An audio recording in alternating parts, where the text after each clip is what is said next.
नहीं होता, सब एक समान होते हैं।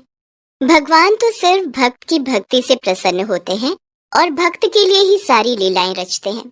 रामधीर भी दुर्गा माता का एक गरीब भक्त था, जिसकी रक्षा स्वयं दुर्गा माता ने की। आज नवरात्रि का पहला दिन था।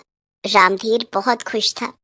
रामधीर ने नहा धोकर घर में रखी दुर्गा माता की तस्वीर को सजाया संवारा और उसकी पूजा करने लगा। रामधीर के पास दुर्गा माता को भोग लगाने के लिए कुछ भी नहीं था। रामधीर की 5 साल की बेटी पूजा उसे ये सब करते हुए देख रही थी। वो रामधीर के पास आई और बोली, बाबा क्या बात है, आज आप बहुत खुश लग रहे हो। पूजा बेटी, आज बहुत खास दिन है। आज से नवरात्रि का त्योहार शुरू हो गया है। हम 9 दिनों तक दुर्गा माता की पूजा करेंगे। लेकिन बाबा, आपने दुर्गा माता को प्रसाद तो चढ़ाया ही नहीं। पूजा की बात सुनकर रामधीर उदास हो गया। बेहद गरीबी के कारण रामधीर के पास इतने पैसे भी नहीं थे कि वो दुर्गा माता को भोग लगा सके। दरअसल रामधीर पहले एक कपड़े की फैक्ट्री में काम करता था, लेकिन फैक्ट्री बंद हो जाने के कारण उसकी नौकरी छूट गई थी। रामधीर को स्वादिष्ट खाना बनाने का काम भी आता था। नौकरी छूटने के बाद उसे एक सेठ के घर में खाना बनाने का काम मिल गया, लेकिन पगार बहुत कम थी। उस पर सेठ भी बहुत कंजूस था। वो खाना बनाने के लिए रामधीर को केवल 2000 रुपए देता था। इतने कम पैसों में रामधीर और उसके परिवार का गुजारा बहुत मुश्किल से चल रहा था। लेकिन इतनी भयंकर गरीबी में भी रामधीर दुर्गा माता की पूजा आराधना करना कभी नहीं भूलता। रामधीर ने पूजा से कहा, पूजा बिटिया, दुर्गा माता ने आज मुझसे कहा था कि उनका पेट भरा हुआ है, आज वो कुछ नहीं खाएंगी। मैं कल दुर्गा माता को जरूर भोग लगा दूंगा। ठीक है बाबा। रामधीर काम पर जाने लगा, तभी उसकी पत्नी सुधा ने पीछे से आवाज लगाई, खाना तो खाते जाइए। नहीं सुधा, आज मैं पहले ही लेट हो चुका हूँ। खाना खाने लगा तो और लेट हो जाऊंगा। मालिक बहुत गुस्सा करेंगे। फिर आपको सारा दिन भूखा ही रहना पड़ेगा। आपके मालिक से ये तो होता नहीं कि एक वक्त का खाना ही खिला दे। जाने दो सुधा, वैसे भी मुझे दिन में भूख नहीं लगती है। अच्छा, अब मैं चलता हूँ। रामधीर काम पर जाने के लिए घर से निकल गया। रास्ते में रामधीर सोचता हुआ जा रहा था, मैं भी कितना अभागा हूँ। नवरात्रि के त्योहार पर भी दुर्गा माता को भोग नहीं लगा सकता। हे माँ, तूने अपने इस भक्त को इतना मजबूर क्यों बनाया? ये सोचता हुआ रामधीर काम पर पहुंचा। उस दिन रामधीर लेट हो गया था। सेठ गुस्से में तमतमाया हुआ था। उसने रामधीर से कहा, रामधीर, ये वक्त है आने का। तुम पूरे 15 मिनट लेट आए हो। तुम्हें पता है ना कि मुझे समय पर खाना खाने की आदत है। तुम्हारी वजह से मैं भूखा बैठा हुआ हूँ। माफ कर दीजिए मालिक, आज से नवरात्रि का त्योहार शुरू हो गया है ना। दुर्गा माता की पूजा कर रहा था, इसलिए देर हो गई। कल से मैं समय पर आ जाऊंगा। तुझे दुर्गा माता पगार देती है, मैं देता हूँ, जो तू दुर्गा माता की चाकरी पहले कर रहा है। मालिक, हम सबके पास जो कुछ भी है वो दुर्गा माता का ही दिया हुआ है। हम सब माता के बच्चे हैं और माता के आशीर्वाद से ही सबकी जिंदगी चल रही है। सेठ को पूजा पाठ में कोई रुचि नहीं थी, न ही वो भगवान को मानता था। उसने चिढ़ते हुए रामधीर से कहा, बस बस, कोई दुर्गा माता का कुछ नहीं है। तुम्हारा मालिक मैं हूँ, इसलिए तुम्हें मेरी बात पहले माननी होगी। इस सेठ से तो कुछ कहना ही बेकार है। मैं कल सुबह जल्दी उठूंगा और माता की पूजा जल्दी कर लूंगा। अब जी मालिक, जैसा आप कहेंगे वैसा ही करूंगा। दूसरे दिन रामधीर सुबह सुबह जल्दी उठा और नहा धोकर तैयार हो गया।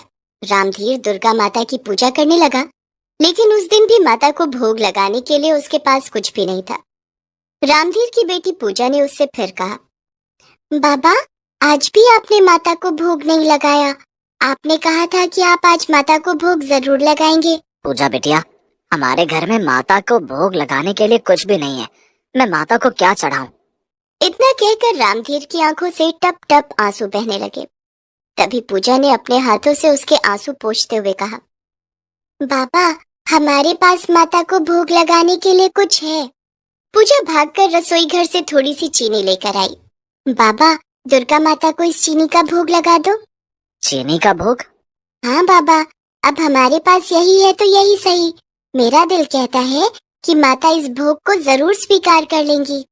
मुझे माफ कर देना माता, मेरे पास आपको भोग लगाने के लिए इसके अलावा कुछ नहीं है। पूजा के कहने पर रामधीर ने दुर्गा माता को चीनी का भोग लगा दिया। रामधीर पूजा कर रहा था कि तभी सुधा वहां आई और रामधीर से बोली, पूजा के बाबा, नवमी वाले दिन हम कन्या पूजन कैसे करेंगे? कन्याओं को भोजन कराने के लिए हमारे पास पैसे नहीं है। बिना कन्या पूजन के हमारी पूजा अधूरी रह जाएगी। मैं सोच रही थी कि पड़ोसियों से कुछ पैसे या अनाज उधार ले लूं। ठीक है सुधा, ऐसा ही कर लो।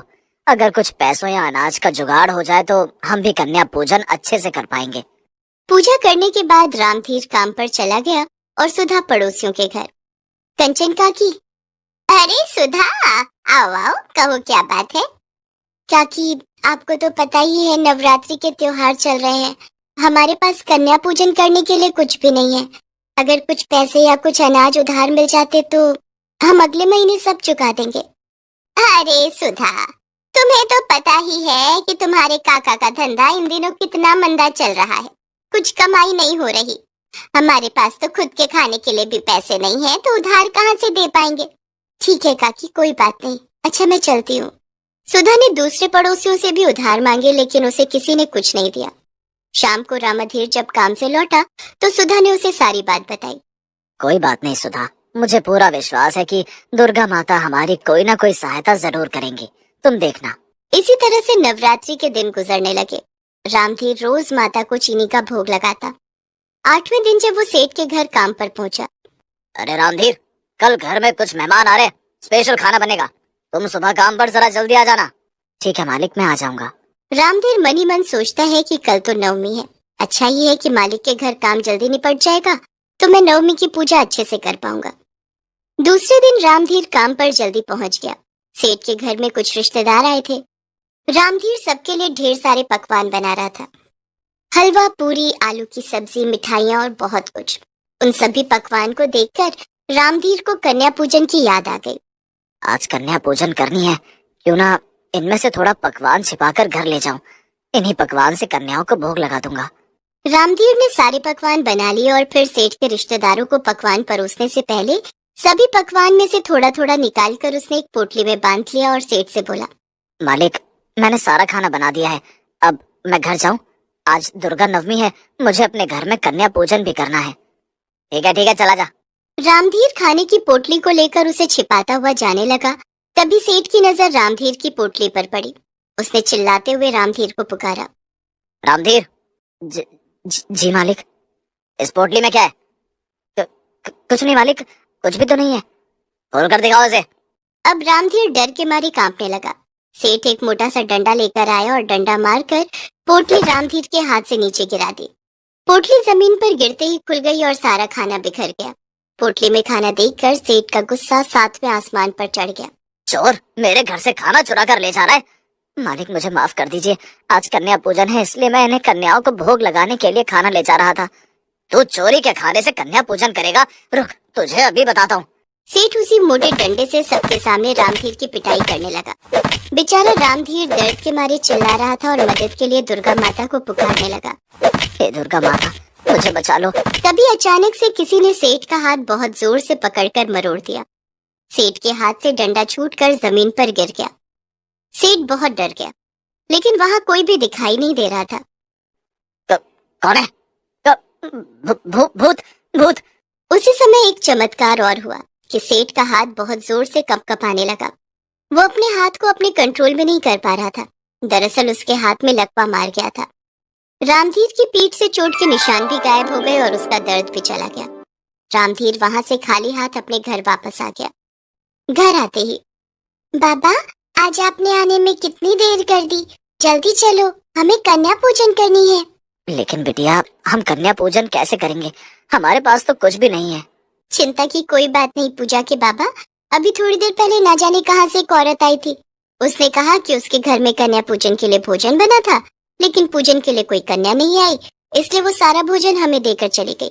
हम इन्हीं भोजन से कन्या पूजन करेंगे। हे दुर्गा माता, आज तो तू चमत्कार पर चमत्कार कर रही है माँ, तेरा बहुत बहुत धन्यवाद। रामधीर ने सेठ के घर में हुई सारी बातें सुधा और पूजा को बताई। उसके बाद उन दोनों ने 9 कन्याओं की पूजा अर्चना की और उन्हें भोग लगाया। सभी कन्याओं में से एक कन्या ने बहुत थोड़ा सा ही भोजन किया और बाकी भोजन थाली में ही छोड़ दिया। उन सब के जाने के बाद, अरे, इस कन्या ने तो भोजन ही नहीं किया। शायद उसे भोजन अच्छा नहीं लगा होगा। कोई बात नहीं, हम इसे माता का प्रसाद समझकर खा लेंगे। तीनों उस छोड़े हुए भोजन को जैसे ही खाते हैं, वैसे ही वो भोजन रुपए, पैसे और सोने चांदी में बदल जाता है। अरे, ये क्या? अभी तो इस थाली में भोजन था, अभी यहाँ रुपए पैसे और सोने चांदी कहाँ से आ गए? वो कन्या कोई साधारण